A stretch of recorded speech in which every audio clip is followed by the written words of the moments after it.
नमस्कार, आप देख रहे हैं मनी 9। मैं हूं संदीप ग्रोवर और हमारे वीकेंड स्पेशल शो कंपनी नामा में आपका बहुत बहुत स्वागत है। कंपनी नामा एक ऐसा शो है जिसमें हम आपको बीते कारोबारी हफ्ते यानी सोमवार से शुक्रवार की कॉर्पोरेट और स्टार्टअप जगत की बड़ी खबरों के बारे में बताते हैं। साथ ही हमारा एक खास सेगमेंट है ऑन द रडार, जिसके जरिए हम आपको ऐसी खबरें भी बताते हैं जिनमें कोई ना कोई विवाद जुड़ा हुआ है। तो चलिए शुरू करते हैं इस हफ्ते की खबरों का सफर। पहले बात करते हैं कॉर्पोरेट से जुड़ी बड़ी सुर्खियों की। आपको ले चलते हैं पहली खबर की तरफ। सोमवार 6 जनवरी को आईटीसी के होटल कारोबार यानी कि आईटीसी होटल्स का डीमर्जर लागू हुआ। आईटीसी के शेयरधारकों को अपने 10 शेयरों के बदले में होटल कारोबार का 1 शेयर मिलेगा। होटल कारोबार की प्राइस डिस्कवरी के लिए 6 जनवरी को एक स्पेशल प्री ओपन सेशन भी कंडक्ट किया गया था, जिसमें प्री ओपन में 26 रुपये की वैल्यू निकली है आईटीसी होटल्स की। यानी कि डीमर्जर के बाद आईटीसी का शेयर 455 रुपये 60 पैसे के भाव पर जाकर सेटल हुआ था। 6 जनवरी से लिस्टिंग के 3 दिन बाद तक सेंसेक्स निफ्टी में आईटीसी होटल्स का शेयर बना रहेगा। आईटीसी होटल्स की लिस्टिंग 1 महीने में होने की उम्मीद है और ब्रोकर्स का मानना है कि आईटीसी होटल्स की लिस्टिंग 150 रुपये से 300 रुपये के बीच हो सकती है। सबसे कम शेर खान जो कि 150 से 170 रुपये और सबसे ज़्यादा नोमुरा ने 200 रुपये से 300 रुपये के बीच लिस्टिंग होने की संभावना जताई है। 6 जनवरी को आईटीसी के शेयर में 441 रुपये 25 पैसे का लो लगाने के बाद 455 रुपये 60 पैसे के एडजस्टेड प्राइस 1.25% नीचे 445 रुपये 35 पैसे पर जाकर कारोबार की क्लोजिंग हुई। अगली खबर, इजी ट्रिप प्लानर्स के पूर्व सीईओ निशांत पिट्टी के बयान से शेयर में इस हफ्ते उछाल देखने को मिला। दरअसल निशांत पिट्टी ने ऐसा बयान दिया था कि आगे उनकी ओर से और हिस्सा बिक्री नहीं होती हुई नजर आएगी। ऐसा इसलिए है क्योंकि पिछले हफ्ते ब्लॉक डील के जरिए उन्होंने अपनी 1.41% हिस्सेदारी बेची थी। आपको बता दें 15 रुपये 68 पैसे पर 1.41% हिस्सेदारी का सौदा 78 करोड़ रुपए की रकम में हुआ था, जिसके बारे में हमने आपको कंपनी नामा के पिछले एपिसोड में जानकारी दी भी थी। इस ब्लॉक डील से पहले निशांत पिट्टी के पास इस कंपनी की 14.21% हिस्सेदारी थी। 6 जनवरी को शेयर में 18% तक की तेजी देखने को मिली और कारोबार की क्लोजिंग करीब 4.25% की मजबूती के साथ 16 रुपये 8 पैसे के स्तर पर देखने को मिली। अगली खबर, देश की दिग्गज एफएमसीजी कंपनियों में से एक एचयूएल अधिग्रहण करने की तैयारी कर रही है। एक रिपोर्ट के मुताबिक consumer skin care startup minimalist को खरीदने की तैयारी कर रही है एचयूएल, और ये सौदा 3000 करोड़ रुपए की रकम में हो सकता है। ऐसा एक मीडिया रिपोर्ट्स में खबर निकल के सामने आई। आपको बता दें कि वित्त वर्ष 2024 में मिनिमलिस्ट का रेवेन्यू 184 करोड़ रुपए से करीब 90% बढ़कर 350 करोड़ रुपए रहा था और पिछले 4 साल से मिनिमलिस्ट लगातार मुनाफा कमा रही है। 6 जनवरी को एचयूएल के शेयर में 1% से ज्यादा की गिरावट के साथ 2379 रुपये 65 पैसे पर जाकर कारोबार की क्लोजिंग हुई। अगली खबर, देश की सबसे बड़ी कंपनी रिलायंस इंडस्ट्रीज ने कोला के बाद अब एनर्जी ड्रिंक मार्केट में भी एंट्री ले ली है। दरअसल रिलायंस इंडस्ट्रीज की subsidiary company Reliance consumer products limited यानी आरसीपीएल ने रिहाइड्रेशन मार्केट में एंट्री ली है। इस कंपनी ने 10 रुपये के प्राइस पर एक एनर्जी ड्रिंक रस्किक नाम की एनर्जी ड्रिंक को लॉन्च किया है, जिसके चलते इस कंपनी की रिहाइड्रेशन मार्केट में एंट्री हुई है। जब ये खबर आई तो 7 जनवरी को रिलायंस इंडस्ट्रीज के शेयर में करीब 2% की बढ़त के साथ 1240 रुपये के स्तर के आसपास कारोबार की समाप्ति देखने को मिली। अगली खबर, अदानी ग्रुप इस हफ्ते 2 खबरों के चलते फोकस में रहा। पहली ये कि अदानी एंटरप्राइजेस की सब्सिडरी अदानी पेट्रोकेमिकल्स ने जेवी कंपनी का गठन किया है। इस कंपनी का नाम रखा गया है वेलोर पेट्रोकेमिकल्स, जिसका गठन थाईलैंड की इंडोरामा रिसोर्सेज के साथ मिलकर किया गया है और ये जेवी के रूप में किया गया है और इस जेवी में अदानी पेट्रोकेमिकल्स की 50% हिस्सेदारी होगी। 7 जनवरी को अदानी एंटरप्राइजेस के शेयर में 2% से ज्यादा के उछाल के साथ 2524 रुपये 80 पैसे पर कारोबार की समाप्ति हुई। गुरुवार 9 जनवरी की शाम को खबर आई कि अदानी ग्रुप ने अदानी विल्मर की 20% हिस्सा बिक्री के लिए ओएफएस यानी कि ऑफर फॉर सेल लॉन्च कर दिया है। अदानी विल्मर के ओएफएस का जो फ्लोर प्राइस है उसे 275 रुपये प्रति शेयर तय किया गया है, जो कि गुरुवार की क्लोजिंग से देखें तो 15% के डिस्काउंट पर था। 13.5% हिस्से का बेस ऑफर है और इसमें 6.5% अतिरिक्त हिस्सा बेचने का अदानी ग्रुप के पास ग्रीन शू ऑप्शन भी अवेलेबल होगा। 10 जनवरी को नॉन रिटेल के लिए हिस्सा खुलेगा और उसके साथ साथ 13 जनवरी यानी कि अगले सोमवार को रिटेल निवेशक इस ओएफएस में पार्टिसिपेट कर पाएंगे। 10 जनवरी को अदानी विल्मर के शेयर में 10% के निचले सर्किट पर 291 रुपये 10 पैसे पर जाकर कारोबार की समाप्ति हुई। अगली खबर, बीपीसीएल, गेल और आईजीएल की जेवी यानी कि एक और पीएसयू कंपनी का आईपीओ आने वाला है। बीपीसीएल के बोर्ड ने एमएनजीएल के आईपीओ को सैद्धांतिक मंजूरी दे दी है। एमएनजीएल यानी कि Maharashtra natural gas limited. BPCL, GAIL और आईजीएल की ये जेवी कंपनी है जिसकी आईपीओ के जरिए 1000 करोड़ रुपए से ज़्यादा की रकम जुटाने की योजना है, जिसको बीपीसीएल के बोर्ड ने अब इन प्रिंसिपल अप्रूवल दे दिया है। 7 जनवरी जब ये खबर आई तो बीपीसीएल के शेयर में करीब 0.25% की कमजोरी के साथ 282 रुपये 80 पैसे पर कारोबार की क्लोजिंग हुई। अगली खबर, निरमा ग्रुप की सीमेंट कारोबार से जुड़ी कंपनी नुवोको विस्टास ने दिवालिया प्रक्रिया के जरिए सफल बोली लगाई है। वदराज सीमेंट के लिए इस कंपनी ने सफल बोली लगाई है और वो भी दिवालिया प्रक्रिया के जरिए सफल बोली लगाई गई है। वदराज सीमेंट को खरीदने की रकम का खुलासा तो कंपनी की ओर से नहीं किया गया है, लेकिन एक मीडिया रिपोर्ट के मुताबिक वदराज सीमेंट की खरीद पर करीब 3000 करोड़ रुपए के आसपास की रकम खर्च की जा सकती है कंपनी की ओर से। 7 जनवरी को नुवोको विस्टास के शेयर में 362 रुपए का हाई लगाने के बाद करीब 0.25% की तेजी के साथ 355 रुपए 65 पैसे पर कारोबार की समाप्ति देखने को मिली। अगली खबर, जिंदल वर्ल्ड वाइड ने निवेशकों को बोनस के रूप में तोहफा दिया है। दरअसल इस कंपनी के बोर्ड ने बोनस शेयर जारी करने को मंजूरी दे दी है।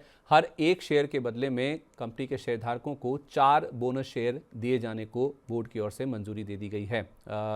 मजबूत वित्तीय प्रदर्शन और शेयर में तेजी के चलते कंपनी के बोर्ड की ओर से ये फैसला लिया गया है। दरअसल पिछले 5 साल में देखें तो शेयर के भाव में करीब 7 गुना के आसपास की बढ़ोतरी देखने को मिल चुकी है, जिस वजह से बोनस शेयर जारी करने का फैसला बोर्ड की ओर से लिया गया है। 8 जनवरी जब ये खबर आई तो जिंदल वर्ल्ड वाइड के शेयर ने 471 रुपये 20 पैसे की इंटरडे ऊंचाई को छुआ, पर कारोबार का अंत सारी बढ़त गंवाकर करीब % की गिरावट के साथ 443 रुपये 30 पैसे के स्तर पर हुआ। अगली खबर, इंडिया सीमेंट्स के लिए देश की सबसे बड़ी सीमेंट कंपनी अल्ट्राटेक सीमेंट ने ओपन ऑफर लॉन्च कर दिया है। ये ओपन ऑफर 8 जनवरी को खुला है। 390 रुपये प्रति शेयर के भाव पर अल्ट्राटेक सीमेंट की ओर से इंडिया सीमेंट्स के 8 करोड़ शेयर या 26% हिस्सेदारी का जो ओपन ऑफर है उसे लॉन्च किया गया है। 8 जनवरी जब ये खबर आई तो इंडिया सीमेंट्स के शेयर में मामूली सी कमजोरी के साथ 377 रुपये 50 पैसे के स्तर पर और अल्ट्राटेक सीमेंट के शेयर में 2% से ज़्यादा की गिरावट के साथ 11,370 रुपये पर कारोबारी सत्र का अंत हुआ। अगली खबर, देश की सबसे बड़ी पावर उत्पादक कंपनी एनटीपीसी की न्यूक्लियर एनर्जी बिजनेस में एंट्री हो गई है। न्यूक्लियर एनर्जी बिजनेस में इस कंपनी ने एंट्री लेने के लिए एक नई सब्सिडरी कंपनी का गठन किया है जिसका नाम है एनटीपीसी परमाणु ऊर्जा निगम लिमिटेड यानी कि NPUNL। इस कंपनी का गठन किया गया है और आपको बता दें कि NPUNL के जरिए इस कंपनी की न्यूक्लियर एनर्जी प्रोजेक्ट्स डेवलप और ऑपरेट करने की योजना है। 8 जनवरी को एनटीपीसी का शेयर 321 रुपये 85 पैसे तक फिसलने के बाद करीब 1% की गिरावट लेकर 325 रुपये 30 पैसे के स्तर पर जाकर बंद हुआ। अगली खबर, टाटा ग्रुप की कंपनी टाटा टेक्नोलॉजीज ने टेलीचिप्स के साथ एक स्ट्रेटेजिक MOU किया है यानी कि एक करार किया है। नेक्स्ट जेन SDVs यानी कि सॉफ्टवेयर डिफाइंड व्हीकल्स के लिए सॉल्यूशंस डेवलप करने के लिए कंपनी की ओर से ये करार किया गया है और इस खबर के आने के बाद 8 जनवरी को टाटा टेक्नोलॉजीज के शेयर में करीब % की कमजोरी के साथ 884 रुपये 70 पैसे पर कारोबारी सत्र की क्लोजिंग हुई। हालांकि शुक्रवार को शेयर ने 828 रुपये 30 पैसे का 52 वीक लो भी टच किया। अगली खबर, मैनकाइंड फार्मा ने भारत सेरम्स की बाकी बची हिस्सेदारी भी गिरवी रख दी है। भारत सेरम्स एंड वैक्सीन्स का बाकी बचा 56.31% हिस्सा कंपनी की ओर से गिरवी रखा गया है और ये हिस्सेदारी कैटलिस्ट ट्रस्टीशिप के पास गिरवी रखी गई है। आपको बता दें कि इस कंपनी में अक्टूबर 2024 में कंपनी ने हिस्सेदारी खरीदी थी और इस अधिग्रहण के ऊपर इस कंपनी की ओर से 13,768 करोड़ रुपए का खर्च भी किया गया था। 8 जनवरी को मैनकाइंड फार्मा के शेयर में 2,940 रुपये 5 पैसे का हाई लगाने के बाद 1.5% से ज़्यादा की कमजोरी के साथ 2,874 रुपये पर कारोबार की क्लोजिंग हुई। अगली खबर, यूबीएस की एक रिपोर्ट के मुताबिक दिसंबर में भी फिनटेक कंपनी पेटीएम के यूपीआई मार्केट शेयर में कोई बढ़ोतरी नहीं देखने को मिली है। दरअसल अक्टूबर में नए ग्राहक जोड़ने की मंजूरी मिलने के बावजूद इस कंपनी का यूपीआई मार्केट शेयर नहीं बढ़ता हुआ दिखा है और ये खबर बताई गई है यूबीएस की रिपोर्ट में एनपीसीआई के आंकड़ों के हवाले से। एनपीसीआई के आंकड़ों के मुताबिक दिसंबर अंत तक यूपीआई मार्केट शेयर कंपनी का घटकर 5.5% पर पहुंच गया, जो कि 2024 की शुरुआत में 10% के आसपास हुआ करता था। इनफैक्ट अक्टूबर नवंबर के दौरान भी 5.5% पर इस कंपनी का मार्केट शेयर स्थिर था। इसी के साथ साथ मंथली ट्रांजैक्टिंग यूजर्स यानी कि MTUs में भी करीब 10 करोड़ की कमी देखने को मिली है। 2024 की शुरुआत में जहां इस कंपनी के MTUs 16.8 करोड़ थे, वो सितंबर 2024 तक घटकर 6.8 करोड़ पर पहुंच गए। 8 जनवरी को जब ये खबर आई तो पेटीएम के शेयर में 895 रुपये 15 पैसे का लो लगाने के बाद 8% से ज़्यादा की गिरावट के साथ 904 रुपये पर कारोबारी सत्र की क्लोजिंग हुई। अगली खबर, सिटी गैस कंपनियों के लिए इस हफ्ते एक बहुत बड़ी राहत की खबर आई है। दरअसल अदानी टोटल के लिए घरेलू गैस का जो आवंटन है उसमें 20% की बढ़ोतरी की गई है। इसी के साथ साथ IGL के लिए भी घरेलू गैस का आवंटन 31% बढ़ाया गया है। 16 जनवरी से आवंटन के नए नियम लागू होते हुए नजर आएंगे, जिसके तहत CNG सेगमेंट में घरेलू गैस का हिस्सा 37% से बढ़कर 51% पर पहुंच जाएगा। 9 जनवरी को अदानी टोटल के शेयर में करीब 3% की गिरावट के साथ 684 रुपये 45 पैसे पर और कमजोर बाजार के बावजूद IGL के शेयर में 4% से ज्यादा की मजबूती के साथ 424 रुपये पर कारोबार की समाप्ति देखने को मिली। 10 जनवरी को खबर थी कि MGL के लिए भी घरेलू गैस का जो आवंटन है उसमें 26% की बढ़ोतरी कर दी गई है। 10 जनवरी को कमजोर बाजार में भी MGL के शेयर में 1313 रुपये 45 पैसे का हाई लगाने के बाद करीब 1.25% की मजबूती के साथ 1286 रुपये पर कारोबार की समाप्ति देखने को मिली। अगली खबर, स्विगी ने इंस्टामार्ट को 75 से ज़्यादा शहरों तक पहुंचा दिया है। इंस्टामार्ट ने 75 से ज़्यादा शहरों में विस्तार कर लिया है और इंस्टामार्ट का एक स्टैंडअलोन ऐप भी लॉन्च होगा, लेकिन उसके बावजूद ये कंपनी स्विगी पर भी उपलब्ध रहेगी। इनफैक्ट उससे पहले खबर ये भी थी कि HDFC बैंक के साथ क्रेडिट कार्ड पर इस कंपनी ने बेनिफिट्स का विस्तार किया है और ये विस्तार नायका के साथ पार्टनरशिप करने के बाद किया गया है। 9 जनवरी को कमजोर बाजार में भी स्विगी के शेयर में 3% से ज़्यादा की बढ़त के साथ 506 रुपये 70 पैसे पर कारोबारी सत्र का अंत देखने को मिला। अगली खबर, NTPC ग्रीन एनर्जी ने RVUNL के साथ मिलकर एक JV कंपनी का गठन किया है। NTPC राजस्थान ग्रीन एनर्जी के नाम से इस नई सब्सिडरी कंपनी का गठन किया गया है और इस JV कंपनी में कंपनी के पास 74% और RVUNL के पास 26% हिस्सेदारी होगी। 9 जनवरी को NTPC ग्रीन एनर्जी के शेयर में 120 रुपये 21 पैसे का लो लगाने के बाद 3.5% से ज़्यादा की कमजोरी के साथ 120 रुपये 94 पैसे पर कारोबार की समाप्ति देखने को मिली। अगली खबर, डिफेंस स्पेस में ऑपरेट करने वाली कंपनी जेन टेक्नोलॉजीज को एक नया पेटेंट मिला है। कंपनी को भारत में नया पेटेंट मिला है।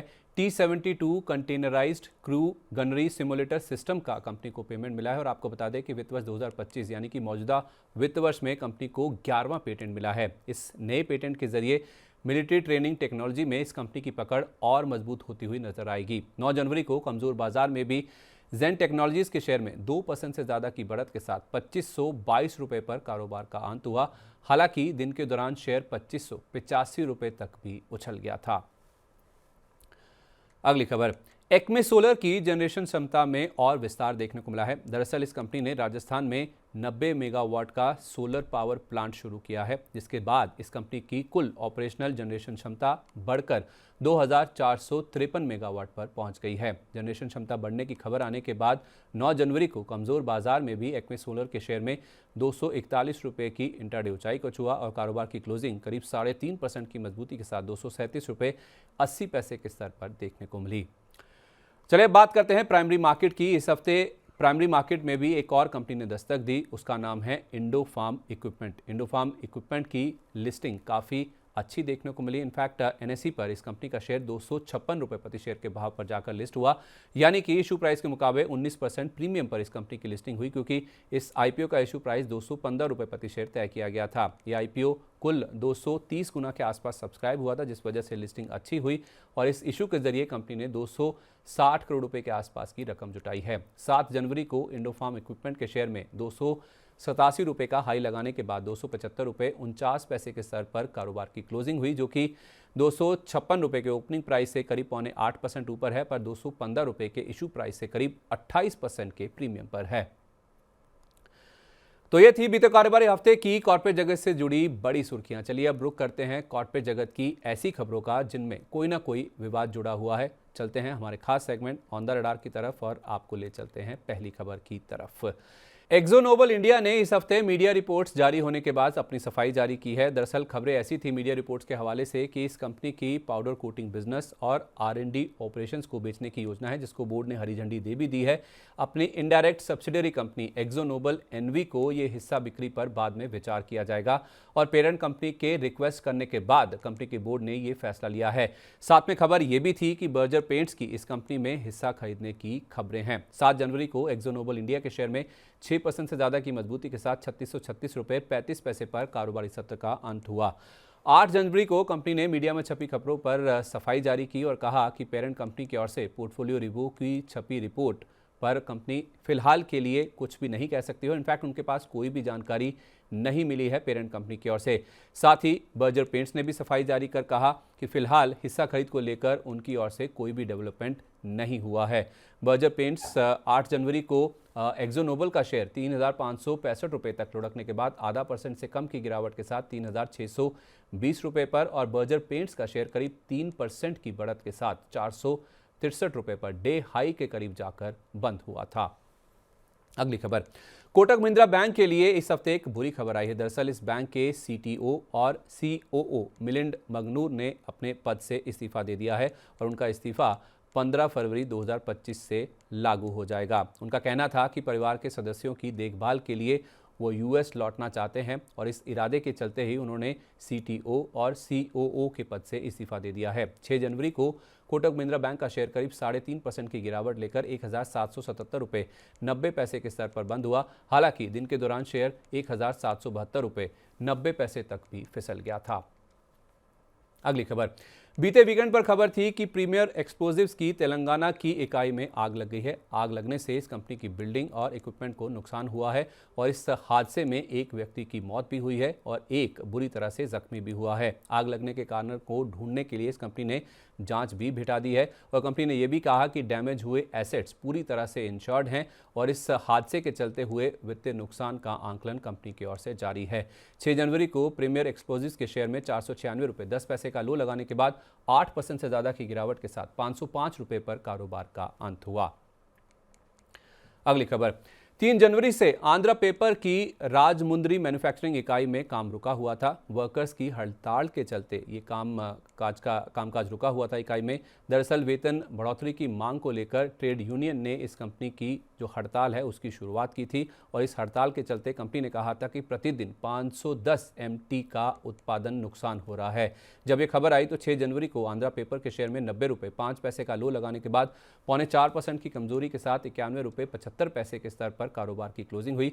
हालांकि 7 जनवरी को खबर आई कि राजमुंद्री इकाई में हड़ताल खत्म हो चुकी है, मामला सुलझ गया है और कामकाज दोबारा शुरू भी हो चुका है। 7 जनवरी को आंध्रा पेपर के शेयर में 97 रुपये 1 पैसे का हाई लगाने के बाद 3% से ज्यादा की बढ़त के साथ 93 रुपये 79 पैसे के स्तर पर कारोबार की समाप्ति देखने को मिली। अगली खबर, ICICI सिक्योरिटीज ने मार्केट रेगुलेटर सेबी के साथ अपना एक मामला सुलझा लिया है। सेबी के साथ सेटलमेंट के लिए इस कंपनी ने 40,20,000 रुपये का भुगतान भी किया है। इनफैक्ट कंपनी ने सेटलमेंट ऑर्डर के जरिए मामला निपटाने की शर्त को मान लिया है, जिसके बाद सेबी की ओर से ये फैसला लिया गया है। दरअसल 17 मई 2024 को सेबी ने इस कंपनी को एक शोकोज नोटिस जारी किया था।